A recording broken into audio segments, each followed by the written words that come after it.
मैं आज पहली बार यहाँ एज डायरेक्टर आया हूँ। कुछ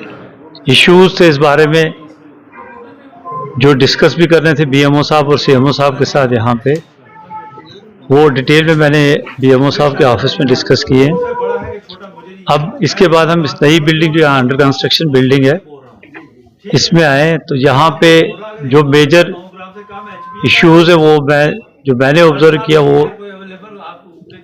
डिलीवरी जहाँ पे होती है लेबर होम और जहाँ पे प्रेग्नेंट लेडीज़ की सर्जरी होती है वो ओटी, वो इस डिज़ाइन में लैग करता है, वो उसमें नहीं है। तो अब जो ऑन स्पॉट यहाँ पे जेई साहब हैं, तो मैंने उनको बोल के रखा कि ये बात डिस्कस करेंगे हम जम्मू में ही। इनके जो भी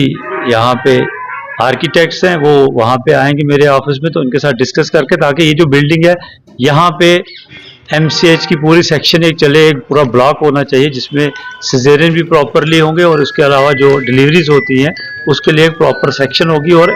इम्यूनाइजेशन जो बच्चों की होती है, जैसे वैक्सीन, आपको पता वैक्सीन होती है, तो वो सब एक ही ब्लॉक में होनी चाहिए। और आइडियली मेरे हिसाब से जो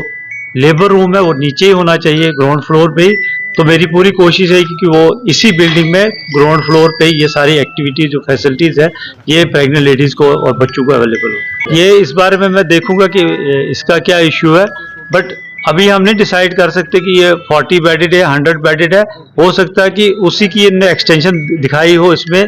वो 60 वहाँ के और 40 यहाँ के, मगर ये देखना पड़ेगा मुझे कि वाकई ये ऐसा ही है। तो ये मैं बीएमओ साहब से भी डिज़ाइन लेके उससे डिस्कस करके फिर मैं आपको बोल सकता हूँ। ये डिस्कस हुआ सीएमओ साहब के साथ, मेरी अभी डिस्कशन हुई है ऑफिस में बीएमओ के। तो इसमें जहाँ जहाँ पे कमी है, जो फैकल्टी जिसमें कमी है डॉक्टर्स की, अगर वो सैंक्शनड है मगर इन पोजीशन नहीं है, तो वो मैंने सीएमओ साहब को बोला कि एक लेटर लिखे हमें कि जो इनकी रिक्वायरमेंट इस हॉस्पिटल में है प्लस एडजॉइनिंग जो भी पीएचसी है जहाँ पे डॉक्टर्स की डेफिशिएंसी वो लिखे, तो अकॉर्डिंगली, क्योंकि आपको पता है कि आप विंडो इसी महीने खुलती है ट्रांसफर्स की, तो वो उसके अकॉर्डिंगली फिर हम उनको ट्रांसफर कर सकते हैं। यहाँ पे डेडलाइन का इन्होंने दिया है जुलाई तक, तो उसमें हो सकता है थोड़ा डिले भी हो जाए, बट जुलाई इन्होंने डेडलाइन दी है कि जुलाई तक हमें कंप्लीट कर देंगे। देखिए, आज यहाँ नौशहरा में डायरेक्टर हेल्थ हमीद जरगर साहब, जो कि यहाँ हमारी मुश्किलातों से खुद अच्छी तरह वाकिफ़ हैं, क्योंकि वो सीएमओ नौशहरा जोरी रहे हैं, और डायरेक्टर बनने के बाद डिप्टी सीएम साहब ने उनको स्पेशली नौशहरा के लिए भेजा कि वो जा कर के यहाँ पे जो बिल्डिंग में काम चल रहा है उसमें जो कमियां हैं उसको देखें और यहाँ की स्थिति का जायज़ा ले। डॉक्टर साहब पहले से ही जानते हैं, बहुत अच्छे, हमें इनसे बहुत उम्मीदें हैं, और हमने उनको अवगत कराया कि यहाँ पर जो पोस्टें खाली हैं, जैसे बच्चों के डॉक्टर की पोस्ट, पेडिशन की पोस्ट खाली है, एनेस्थीसिस्ट की पोस्ट खाली है,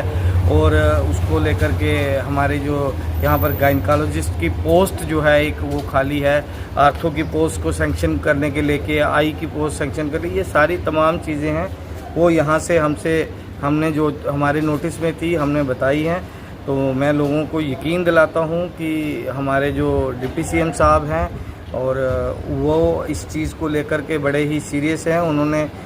इसका संज्ञान लिया है कि जो जल्द ही हमारी जो पोस्टें हैं वेकेंट हैं, जो जिस उम्मीद के साथ, जिस भरोसे के साथ लोगों ने डिप्टी सीएम साहब को यहाँ से मैंडेट दिया है, और आने वाले वक्त में मैं यकीन के साथ कह सकता हूँ जल्द ही वो उस पर खरा उतरेंगे और ये जो पोस्टें हैं खाली ये भरी। हाँ, एक चीज़ यहाँ पाई गई कि हॉस्पिटल के अंदर यहाँ पर कुछ जो डिज़ाइन में कमियाँ पाई गई, जैसे लेबर रूम ही नहीं था, और इसको जो सेंट्रलाइज रूम जैसे बोलते हैं वो भी नहीं था, लेबर रूम नहीं था, लेबर ओटी नहीं थी, तो वो रीडिज़ाइन के लिए भी डॉक्टर साहब ने कहा है। और एक चीज़ यहाँ पे आज बड़ा इत्तेफाक से देखने को मिल गई कि हम इसको गा के सुना रहे थे जो लोग कि 100 बेडेड हॉस्पिटल है, ये सिर्फ ऑलरेडी एग्जिस्टिंग 60 बेडेड हॉस्पिटल की एक्सटेंशन है, और ये सिर्फ 40 बेडेड हॉस्पिटल है, और हम चाहते हैं कि ये जल्द से जल्द पूरा हो। इसको लेकर के आज डॉक्टर साहब का दौरा था। हमें पूरी उम्मीद है कि हमारे ऑनरेबल डिप्टी सीएम साहब और ऑनरेबल हेल्थ मिनिस्टर जो हैं हमारे नौशहरा के लोगों की जो भी उम्मीदें हैं और ये जो खाली पड़े पद हैं ये जल्दी भरे